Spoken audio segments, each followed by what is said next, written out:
This movie right here it's pretty awesome. Hey there, everyone. Oh, sorry about that. I didn't mean to put my hand in front of the camera. So today, I'm going to do a review of this movie. And I'm kind of split it up into 3 different parts. The first one being what I think of the movie. Second part being what I think of the remaster. And then the third part will be what I think of the new English dub compared to the old one. So, this is a movie I've been meaning to see for a few years now. Just because I've been into anime, and if you're into anime, you're probably going to hear about this movie at some point. So, I've been wanting to check it out, and I just haven't, and then I was ordering stuff from Right Stuff one day, and I was like, oh, I need to get some free shipping, so I put this movie in my cart too. And I am very glad that I got this movie. I think, this is one of the saddest movies I think I've ever seen. Which isn't a bad thing. You just gotta be, mentally prepared for it. So the movie is about, these 2 characters. The boy, who is named Seita, and his little sister, who is named Setsuko. Which I have to keep remembering how to pronounce, because there's a character in Toriko named Setsuno. But it follows them, and, basically how World War II just made their lives completely shitty. The very first scene of this movie is actually the main character, Seita, dying in a train station or something. I'm pretty sure it's a train station. And then it's sort of, the whole movie's more or less a flashback then from there of him and his sister as ghosts, going back and remembering all the shitty stuff that happened to them. So the first thing that happens during the flashback then is their house getting burned down and their mom dying, which forces them to have to go live with their aunt, who is a bitch. There's really not any other words for it. She calls them pests because Seita, he's busy taking care of his little sister, so he doesn't want to go to school or get a job or anything. Which, I can understand her being annoyed by that, but the fact that she just treats him like garbage is completely uncalled for, I think. So eventually, Seita gets fed up with living like that, and he decides to basically go live outside with his sister. And eventually, throughout the course of that, they both die.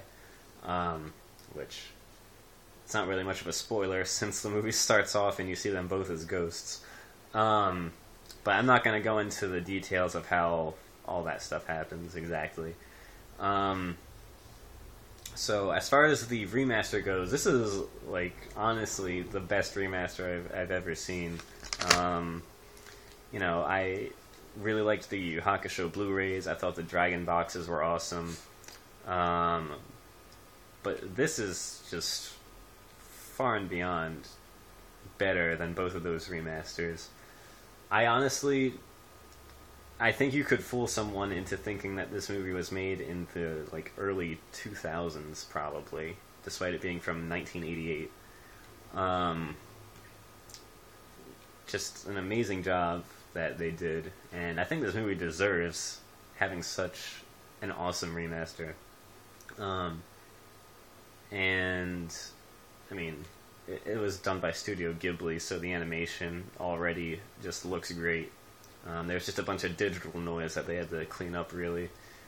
So if you have the original DVD version of this, or VHS, I would suggest getting this version as well, because it's gonna blow your mind compared to the original release, I'm sure. Especially with the fact that Sentai decided to redub this movie, which kind of surprised me.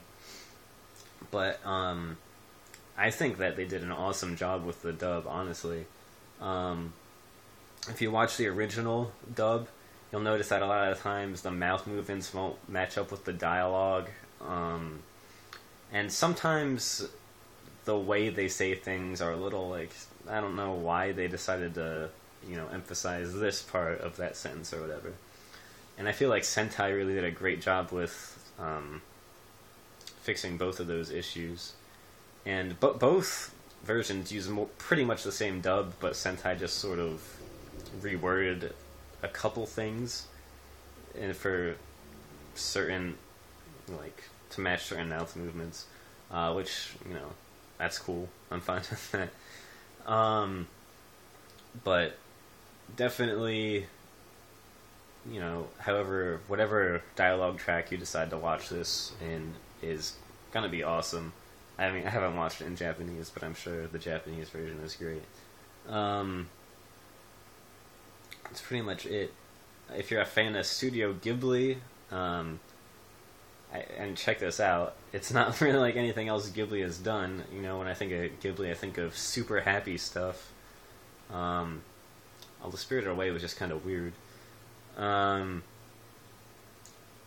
I mean, if you want to watch, something that'll make you cry at some point, then I would highly suggest this movie. And